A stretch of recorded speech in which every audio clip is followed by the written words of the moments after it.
There's just never a dull day in the Championship, is there? Welcome back to another video on the channel, guys. I thought I may as well hop on for a quick video today and discuss my thoughts with the Alex Neil saga, which has rumbled on throughout today. As of recording right now, it seems as if he is taking the Stoke job, and yeah, as a Preston fan, I thought I could offer some insight into this one in terms of Alex Neil, his career so far, say what I think this means for both Stoke for the rest of the season and Sunderland as well, because I'm sure there are quite a few puzzled fan bases in terms of this one actually going through, so I thought I'd throw my opinion into the mix in terms of how I sort of see this story and what's actually gone down here. So before we get into the Alex Neil saga, we of course had Stoke parting with their manager Michael O'Neill. I didn't get to discuss that in the Championship predictions video I did yesterday because I've recorded that video before that news actually came through. Ultimately, I don't think that came as really all too much surprise. We know that Stoke have been fairly loyal in sticking with managers in years gone by, and sometimes probably to their detriment. I think a lot of people saw probably the natural end to his tenure at Stoke as being maybe the end of last season, second half of last season especially. That Stoke squad really just seemed to fall apart, so it does seem maybe a little bit foolish to have gone ahead and, you know, backed him going into another season, backed him, you know, with his transfer targets and things like that, only to go on and sack him 1 month into this season. But I think ultimately the writing was on the wall for O'Neill, and don't get me wrong, I don't think it's all bad during his tenure with the club. Ultimately, he came into the club when they were in a right state, you know, coming off the back of that Nathan Jones era. It was a group of players and personnel that wasn't in harmony whatsoever, and there were some moments for Stoke under Michael O'Neill where it really felt like he'd perfected that balance. You know, the first half of a couple of seasons when they were flirting with that playoff picture, for whatever reason everything seemed to go up in flames though, and ultimately him losing his job hasn't come as a massive surprise. What has come as a massive surprise though is them targeting Alex Neil, and Alex Neil actually going on and accepting the job and walking away from this Sunderland project. Now, from Stoke's perspective, when O'Neill first lost his job, we got the typical names that were linked with that move. Plenty of managers who are currently out of work and have previously applied their trade in the Championship. Sean Dyche was probably a name which stood out to a lot of people, but I'm not sure Dyche would have taken that job. I think that maybe his stock is a little bit higher than where Stoke are at this point in time, but I probably would have said the same about Alex Neil actually, and we're getting some mixed messages coming out as of recording right now in terms of why Alex Neil has potentially gone ahead and accepted this job, why he is walking away from Sunderland, because from the outside looking into both clubs, Sunderland and Stoke, in years gone by, I do think would have been a really attractive job to, you know, several Championship managers. We've seen, you know, Gary Rowett being prized away there before. Nathan Jones, all the great work he was doing with Luton, he was tempted by that Stoke job, and then obviously Michael O'Neill after that. Stoke have had long-term interest in Alex Neil. This stretches all the way back to his Preston North End days. I mean, I know all too well as a Preston fan how often Alex Neil would regularly be linked with moves away from the club. Stoke was one of those sides. In the end, nothing came of that. Another example was with West Brom. He was heavily linked with that move, and coincidentally ended up signing a new contract with Preston off the back of it, sort of leveraged that interest from other clubs into his favour. Sunderland, Alex Neil is on a 12-month rolling contract, which is somewhat of a double-edged sword. This is also how my club, Preston North End, have generally done their business with managers over recent years as well.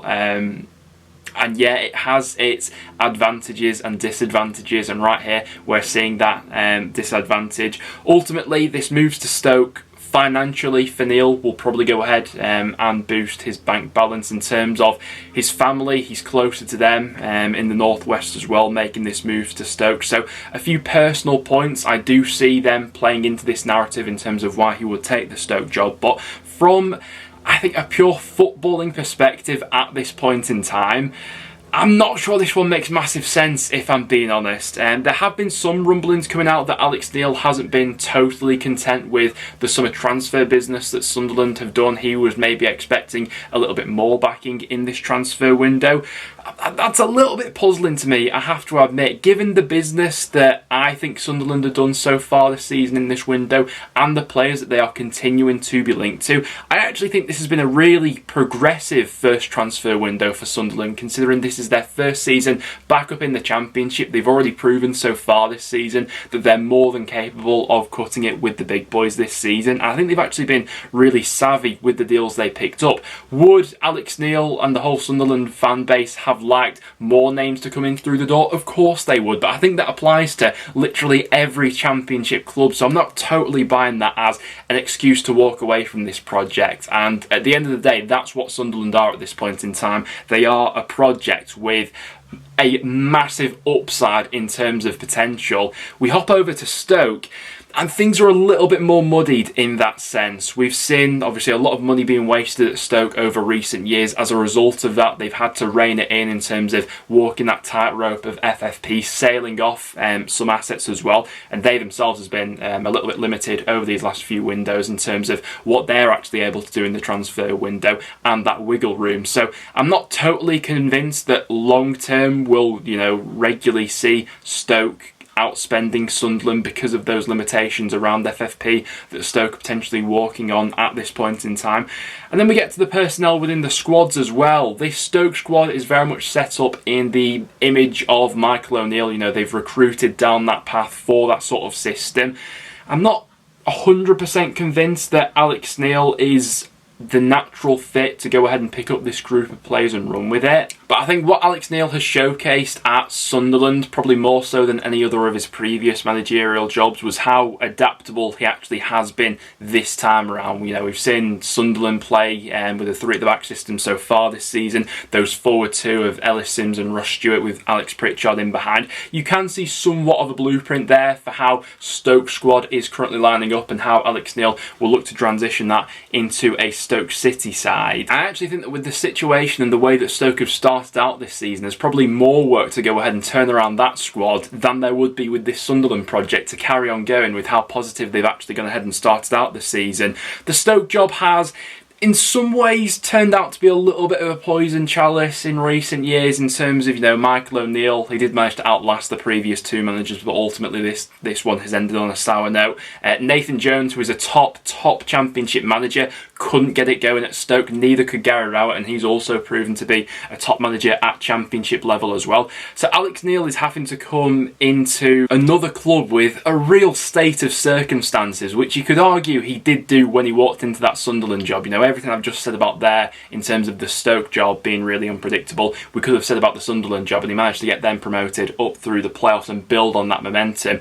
And I think at the end of the day, I think that is what Alex Neil is absolutely best at. He is an impact manager. He will get players, bought into the project from minute one. He'll get people running more. He'll get that pressing football going. We saw that his best season at Norwich, his first season, best season at Preston, his first season. Immediate impact at Sunderland as well, and I probably expect to see the same at Sunderland as well. They could absolutely fly up the league under Alex Neil. Tactically, I think he's a brilliant manager, probably the best tactician I've seen at Deepdale in my lifetime. But going off past history, there just is that little bit of a feeling that sometimes, if something comes up in the dressing room, that something could go wrong with Alex Neil. We saw that towards the end at Norwich, at the end towards Preston as well, and we didn't ultimately get to see that at Sunderland because he has reportedly walked out there. So guys, I'd love to get your verdict on this one in the comments down below. From the outside looking in, I do think this one is a little bit puzzling, I have to be honest. I think that Sunderland was such an exciting project, the way in which they've started the season, the way in which they've gone about doing their business as well. We also had some rumblings about a potential new Netflix series coming for Sunderland this season, and that's going to be starting out with absolute fireworks if this is going to be the first storyline of the season. But I think Alex Neil is a top Championship manager. I think he'll do a terrific job at Stoke, but I cannot believe he's walking out on Sunderland to go ahead and take it. So that is my thoughts on the whole situation as things stand at this point in time. I'd love to get your guys' verdict on this one in the comments down below as well, whether you are a neutral in this, a Sunderland fan or a Stoke fan. Get in the comments down below. Apart from that though guys, that will now wrap it up for today's video. Thank you very much for tuning in, and I'll see you all in the next one.